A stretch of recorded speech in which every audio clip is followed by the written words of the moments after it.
In 3 of the 4 Gospels, the story of John begins the story of Jesus. In the 4th Gospel, Luke, John's story is also there, but it's in the 3rd chapter. So we begin the story of Jesus with the story of John.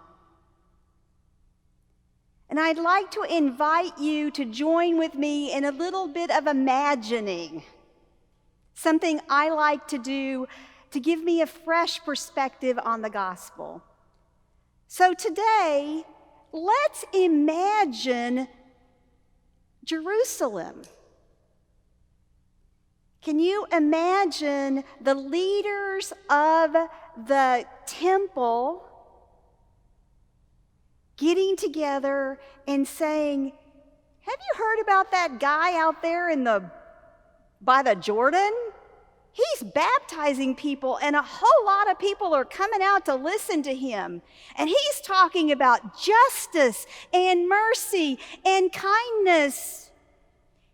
He sounds an awful lot like the prophets of our writings, and, they weren't very positive about us leaders. But we need to know who he is. Anybody want to volunteer to hike all the way out by the Jordan, out by the desert, and ask him who he is? You've just volunteered yourself. Want you to go out there and ask him who he is. And don't come back till you get an answer. We need to know. So these poor folks who got voluntold hike their way out to the Jordan River, finally get close enough to John, or maybe they just pushed their way in because they were leaders. And they said, tell us who you are. Are you the Messiah? No, I'm not the Messiah. Are you Elijah? We've been waiting for Elijah. No, I'm not Elijah. Well, then who are you? I am a voice in the wilderness, preparing you for God's return.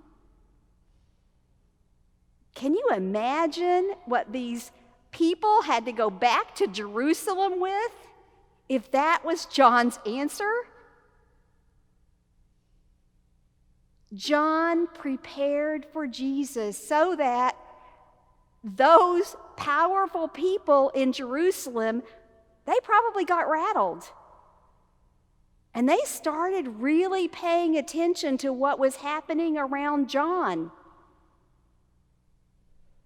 They really prepared to look for Jesus because that was John's job.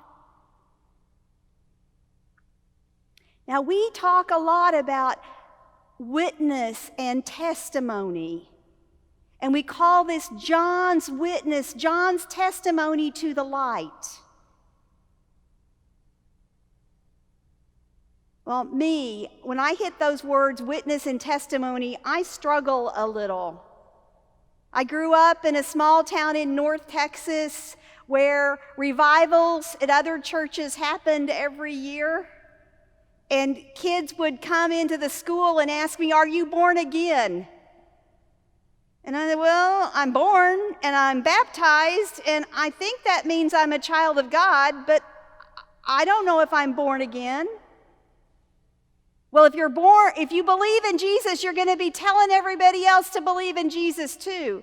It's like, but I don't know how to do that. I must not have enough faith. That's what I spent my childhood thinking. I didn't have enough faith because I couldn't testify to be a witness to Jesus. Now, I'm grateful as an adult that I've learned something different. And this is part of why I love my Lutheran faith.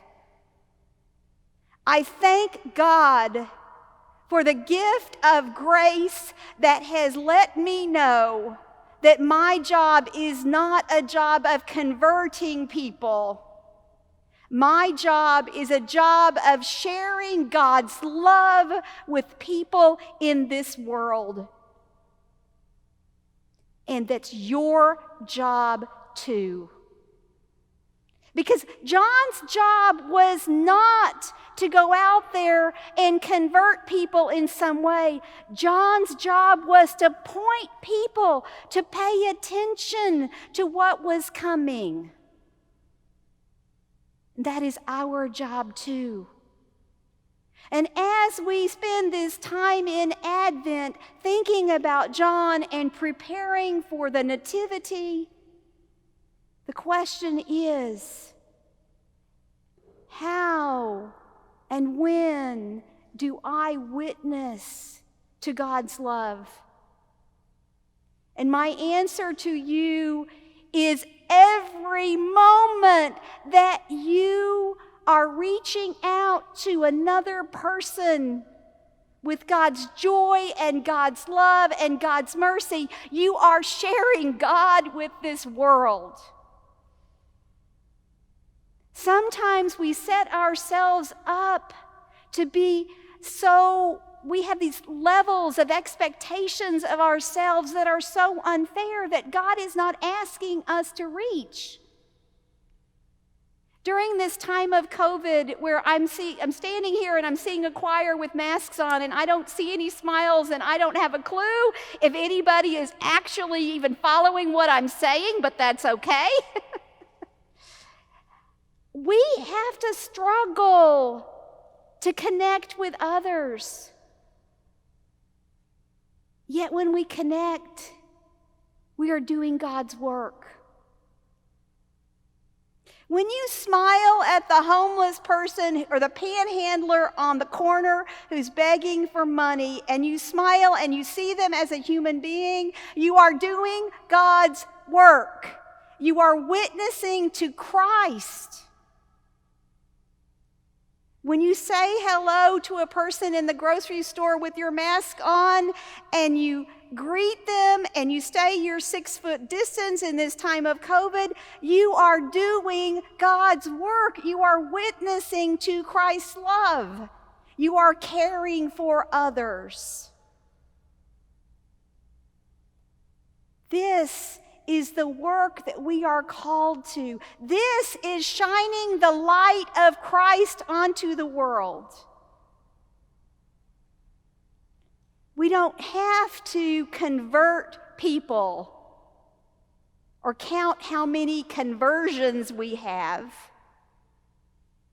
I'm sure there's not chalk marks in heaven for how many people I have convinced that Jesus is real.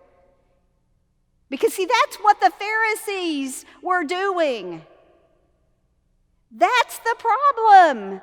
When we get focused on our success, we can easily forget that Jesus said, "Who do you say that I am?"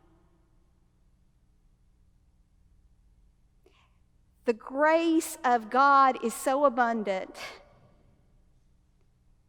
God is just amazing.